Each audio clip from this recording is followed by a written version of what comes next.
What's up, cool people? I'm Matt Conroy. Welcome back to our Bible study. So we are looking into Numbers chapter 25 right now. Little bit of context on what was going on before. So, God's people, the Israelites, made it out of Egypt, were kind of wandering the wilderness, and then they found themselves near Moab. And the king of Moab saw the people and is like, oh geez, I don't stand a chance against them if they attack. Tried to get a prophet of God to curse them, but, because these are God's chosen people, the prophet of God obviously was not going to curse them. Instead, he blesses them multiple times, and the king's not happy. But, that doesn't really ultimately change what's going to happen with him. But that seems to be at least somewhat relevant to this chapter, given the heading title there. But we'll just have to see what happens. Also, this seems like it might be one of those chapters where it's like, yeah, if you thought the Bible was entirely family-friendly, not so much. Anywho. Alrighty, so let's hop right in here. Numbers chapter 25, here we go.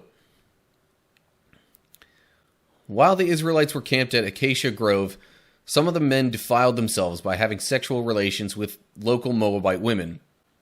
These women invited them to attend sacrifices to their gods, so the Israelites feasted with them and worshipped the gods of Moab. In this way, Israel joined in the worship of Baal of Peor, causing the Lord's anger to blaze against his people. Okay, so we're already off to a bad start. Not only do the Israelites end up, because at this point, God was wanting his people to stay, amongst their own different tribes and clans and whatnot. I mean, it's not like it was straight up incest going on all over the place or anything like that. It was like back many multiple generations that they had any sort of, direct familial connection. But, so, they were distant enough in relation that it wasn't quite that, close together, but they were still of sort of the same, broader family tree. And I guess God kind of, wanting his people to stay distinct from other people groups, wanted them to just marry amongst each other. Most likely between different tribes and whatnot. But anyway, I digress. So not only did they go outside of that and, end up having sex with women from another people group entirely that did not believe the same things, which that was part of the reason God wanted them to stay together, was because of their religious beliefs. And the very thing that happened next was another reason God wanted that, was because these women then wound up enticing the men to, go and worship the Moabite gods rather than, the God of their ancestors, the one that had been guiding them this whole time through the wilderness. So, yeah, unsurprisingly, God ain't happy. Footnotes. Okay. So, I don't know if that's supposed to be a translation of the Hebrew Shittim, or if that was just some other name that area was known by. But anyway, that's what that footnote was all about. And so this is as in the Greek. Hebrew reads, some of the men began having sexual relations rather than defile them. Okay. So the Hebrew doesn't specify that they defiled themselves by having the sexual relations with the Moabite women, but whether or not that defiled them, they certainly defiled themselves after the fact by, attending the sacrifices to other gods, worshiping said gods, and all that. So it was a bad thing all around. Okay. Then we get to verse 4. The Lord issued the following command to Moses. Seize all the ringleaders and execute them before the Lord in broad daylight, so his fierce anger will turn away from the people of Israel. So Moses ordered Israel's judges, each of you must put to death the men under your authority who have joined in worshipping Baal of Peor. Just then, one of the Israelite men brought a Midianite woman into his tent, right before the eyes of Moses and all the people, as everyone was weeping at the entrance of the tabernacle. When Phinehas, son of Eleazar, and grandson of Aaron the priest saw this, he jumped up and left the assembly. He took a spear and rushed after the man into his tent.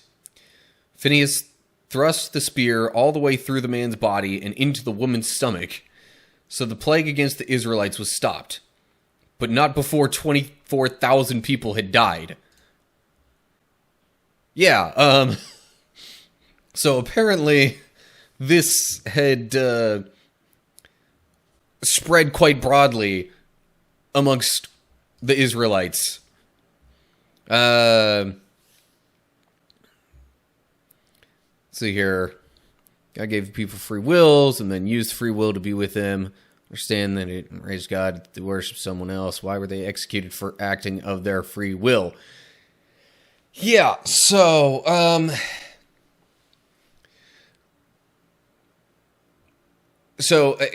at this point in the Bible, God was still very much trying to establish, the Israelites as, his chosen people who were different and kind of separate, not, physically separate, but, morally and by their laws separate from other people groups. God had given them a bunch of commands to follow, and I still don't think that's all done just yet at this point in the Bible, but lots of commands to follow, and unsurprisingly, they wind up breaking a bunch of those rules. Specifically, one of those rules was, don't worship any other gods. I mean, that's one of the things in the Ten Commandments, which, side note, the governor of Texas once plastered across all the classrooms. Why the Ten Commandments? I don't know, but still. But yeah, even within the Ten Commandments, God tells his people, hey, don't worship any other gods. So because of going against that was a big reason why they had, a punishment, because they had disobeyed this law not to worship any other gods. The Lord tells Moses, get rid of all the people who instigated this, kill them so they don't, have any further influence over my people. And I guess they had done most of that when this whole thing with Phinehas happened, thrusting the spear through another man's body, or maybe that was the thing that kind of kicked off the executing of the ringleaders. Yeah, so 24,000 people wound up dying just as God commanded, those who turned away from him to be killed. Okay, Hebrew there just says tent of meeting for tabernacle. That's... it's often called the tabernacle in a lot of modern translations. I think this one just likes to say, hey, here's this word that we're going to use, but here's also the original Hebrew, just in case you wanted to, get get back to a more like word for word translation. Anyway. Okay. So I guess then we'll move on to verse 10 here.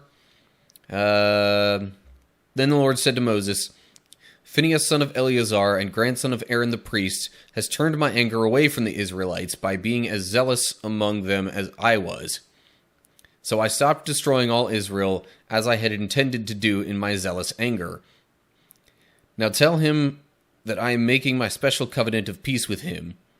In this covenant, I give him and his descendants a permanent right to the priesthood, for in his zeal for me, his God, he purified the people of Israel, making them right with me.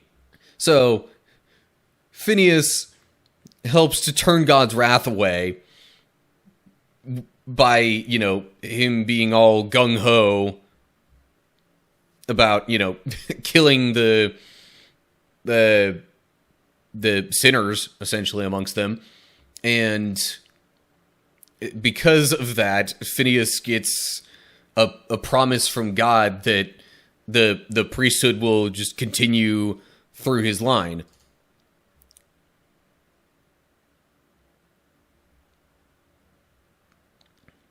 Yeah, it does kind of come across that way, where it's like, and honestly, this isn't the only example.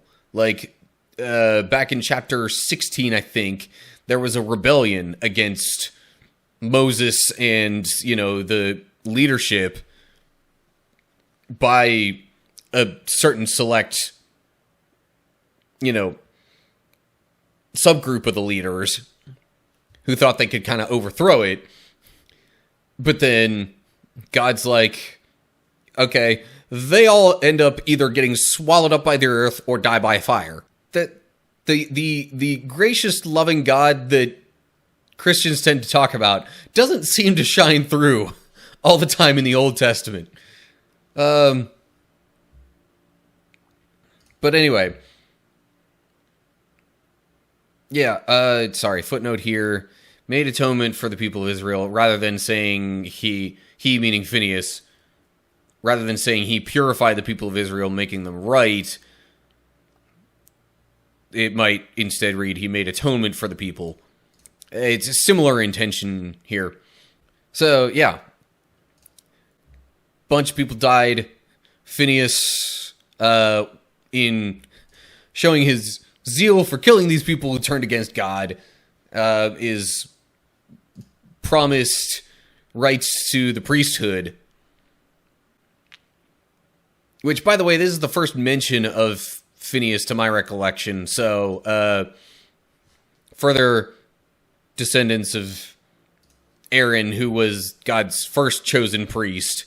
So in a way, it almost kind of like confirms what was already established before, that Aaron and his descendants would be God's chosen priests. Anyway, just a couple verses left here and we'll wrap up this chapter. Verse 14, I think, is where we left off. The Israelite man killed with the Midianite woman was named Zimri, son of Salu, the leader of a family from the tribe of Simeon. The woman's name was Cosby? She was the daughter of Zur, the leader of a Midianite clan. Then the Lord said to Moses, "Attack the Midianites and destroy them, because they assaulted you with deceit and tricked you into worshipping Baal of Peor, and because Cosby, the daughter of a Midianite leader, who was killed at the time of the plague because of what happened at Peor." Okay, sorry, the wording of that is throwing me off there.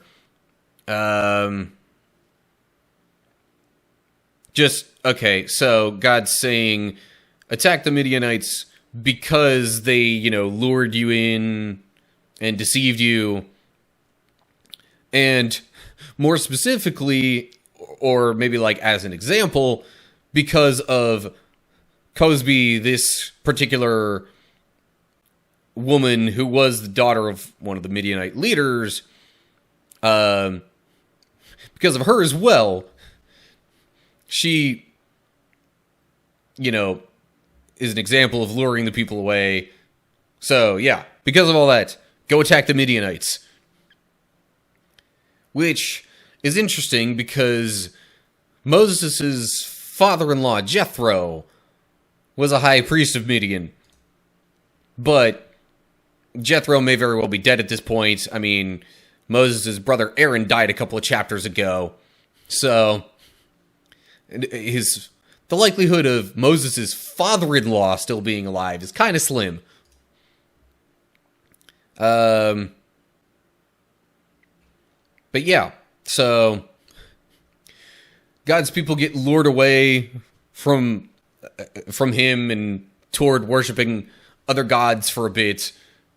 God's upset, demands them killed, and not only demands them be killed, but demands that, you know, the group of people from which the seducers came kill them as well. Or actually it just says attack. It says, well, attack and destroy. Kind of implies kill. But anywho, okay. So, yeah. Actually kind of a short chapter. That's all we got for Numbers chapter 25. Okay, so maybe Moab didn't quite get a, you know, verbal curse upon the Israelites, but something happened there that, you know, knocked a few of their numbers out, just as punishment for turning to other gods. But anyway, and then there was a thing with the Midianites as well, because they also kind of got involved in all this. Anyway, I will say, though, live stream chat was a bit more active with this one. I hope you don't mind that.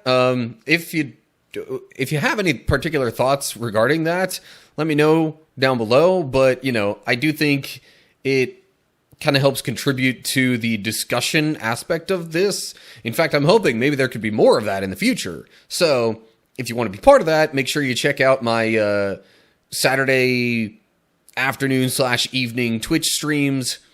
It's the same channel name and all that. Just find it over on Twitch instead. But yeah, we kick those off with a couple of chapters of Bible study before getting into some video games and whatnot. Anyway, yeah.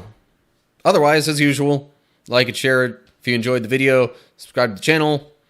Click the bell to get updates when I post new videos. Look down in the description to get info on other social media pages and all that good stuff. And leave comments below that with any thoughts you have, even if they're not directly related to, you know, chat engagement in the midst of recording the videos. Whatever thoughts you have for me, let me know down below. So that's it for now. Hope you're all doing well. Hopefully I'll see you for the next video. But until then, stay cool, people.